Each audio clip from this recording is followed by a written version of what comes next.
You know, if someone had told me that moving out to the middle of nowhere wouldn't save me from nosy neighbors and power-hungry busybodies, I'd have laughed in their face and maybe stayed in the city where at least you can see trouble coming. But out here, tucked away in a cabin that's been in my family since disco was cool, 3 acres of pines and peace, you'd think you could finally exhale, right? Yeah, think again. So let me back up a sec. I inherited this log cabin from my uncle 5 years ago.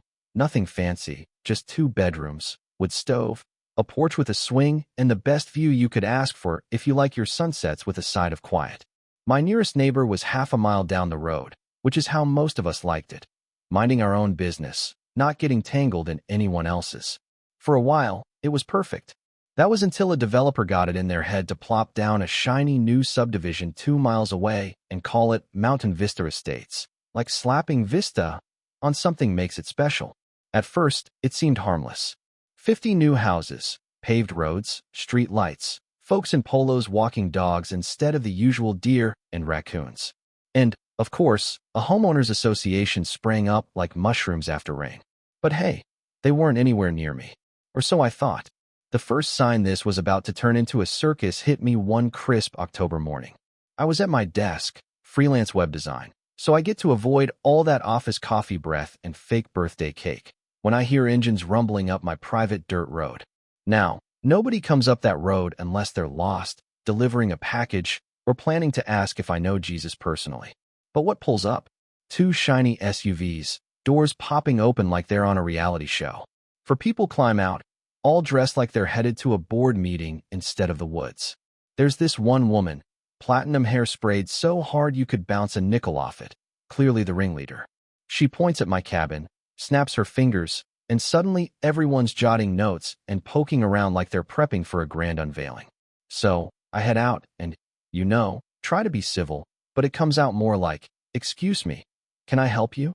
She flashes that smile, one of those plastic ones you see in bad commercials, and introduces herself as Patricia, president of the Mountain Vista Estates HOA, here for a quarterly property inspection. I literally laugh. I tell her, "Lady, I think you got your GPS all mixed up because my cabin isn't part of any HOA." She doubles down, starts talking about how recent surveys magically show my land inside their community boundaries and that I should have received a welcome packet. Yeah, no welcome packet showed up with my bills. Then her sidekick in a $1,000 suit starts waving a folder, spouting off about covenants and conditions and community standards. And at this point, I'm starting to wonder if I accidentally woke up in a different country. I tell them, in no uncertain terms, to get off my property. But that's when things go from weird to full-blown hostile. Patricia's smile slips. She starts rattling off violations like she's running a game show. My shed, the fire pit I built last summer, the color of my cabin, apparently not compliant, as if rustic brown has become a felony.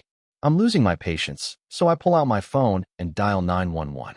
As I'm talking to the dispatcher, Patricia and her clipboard posse start fanning out, measuring distances, snapping pictures, completely ignoring me. Deputy Martinez rolls up about 20 minutes later. Good guy, level-headed, and not easily impressed by drama. He listens to both sides, asks for their magic paperwork, actually reads it, then tells Patricia flat out that their HOA boundaries stop well short of my cabin. The suit tries to spin some story about adjacent properties and the greater good, but when pressed for proof, he's got nothing. Deputy says, "You're trespassing. Time to leave." Patricia's red-faced. The gray-haired lady threatens legal action, but finally, they pack up and go. I wish I could tell you that was the end. But, yeah, you know how this story goes. 2 days later, I get a certified letter, fines, threats of legal action, a list of violations longer than a CVS receipt. According to them, my gravel driveway is an eyesore. My cabin's aesthetic is disrupting the community. They want 30 grand worth of upgrades, or I'll owe $500 a day until I comply. I call the number on the letter and, surprise, it's Patricia herself on the line, just oozing concern, telling me their legal team has found a way to rope my property into their empire. I asked to see the proof, but apparently it'll cost me $200 just to look at the documents. I hang up and call my lawyer, Sarah Chun, who's handled every property deal I've ever had. Sarah's response: "This is utter nonsense. They have zero claim. She sends a cease and desist the next day and tells me to ignore their threats. But here's where the story really twists. Saturday morning, I wake to the sound of chainsaws. I look out. There's a crew of workers unloading equipment like they're about to turn my land into Disneyland. I run out and stop them. Turns out, Patricia hired them to clean up my property, citing some bogus community maintenance order. I'm furious, but before I can even finish yelling, Patricia herself shows up in her SUV, smug as ever, telling me this is all for the greater good. I warn her, mention the cease and desist, but she waves it off, claims her new survey includes my land. Never mind, she can't actually produce it. Again, I call 911. Martinez is back, and this time he's not amused. Chainsaws are roaring, trees are coming down, decades-old pines, gone in minutes. Martinez tells the crew to stop immediately, tells Patricia she's in serious trouble for property damage and trespassing. She tries to bluff, says new documents are being processed. He tells her to pack up and leave, or she's getting arrested. I call Sarah, tell her about the damage, and she's livid, says it's time for an emergency restraining order and a lawsuit for every cent of restoration and punitive damages. Monday morning, we're in court. Patricia shows up with her lawyer, one of those guys who probably bills by the quarter hour and wears shoes shinier than my kitchen floor. Their whole argument is built on sand. They still can't produce a single document showing any authority over my land.